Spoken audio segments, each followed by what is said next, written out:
Welcome to the Fear and Greed Afternoon Report for Wednesday, the 23rd of November, 2022. I'm Sean Aylmer. Every afternoon, we've got the 5 stories that happened today that you need to know about. Story number 1, the S&P ASX 200's strong run continued today, with the bourse closing up 0.7% to 7,232 points. Now, that's its highest level since early June. Utilities, industrials and energy stocks led the way today, while tech stocks were the laggards. Among the large caps, diversified miner South32 jumped more than 2%. It was the best performer. Wesfarmers and Macquarie Group both jumped 1.7%. But generally, most of the large caps actually did pretty well today. WiseTech Global was easily the worst performer, tumbling 6.5%. The tech market leader held its AGM today. It reiterated its earnings guidance. Then it was sold off. Not quite sure what's going on there. Story number 2, plenty of corporate news around today. Qantas said it expects a pre-tax profit during their current half year of up to $1.45 billion. That's because people are travelling, notwithstanding the ridiculously high airfares around at the moment. Mall owner SCA Property said higher interest rates were set to hit earnings. Real estate investment trusts like SCA typically underperform as rates rise because they're highly leveraged.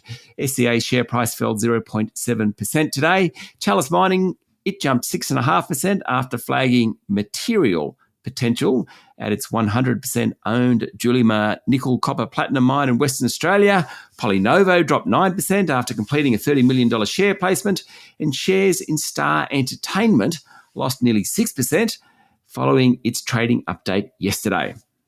Story number 3, the electric vehicle industry has received a massive boost after the government did a deal with crossbenchers to exempt low and zero emission cars from fringe benefit tax. It could save buyers tens of thousands of dollars. The Greens and Independent Senator David Pocock backed the Labor EV tax break after negotiations tweaked the scheme to include plug-in electric and internal combustion engine hybrids until April 1, 2025. In short, the deal, which will pass through Senate before the end of next week, will make EVs more affordable for households and businesses.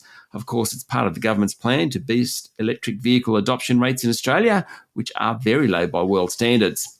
Story number 4, the rush to bricks and mortar retailing has convinced Japanese clothing giant Uniqlo to expand in Australia, opening 5 stores over 7 weeks.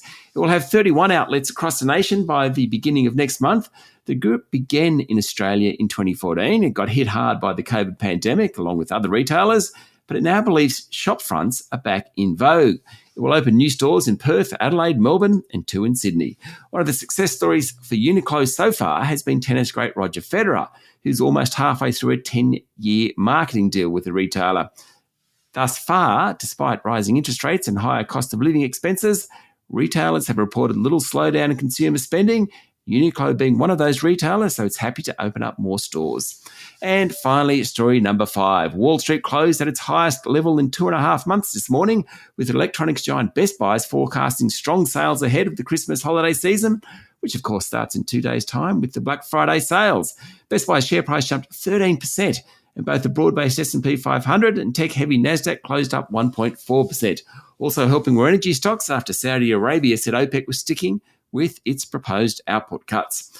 That's it for the afternoon report for Wednesday, the 23rd of November, 2022.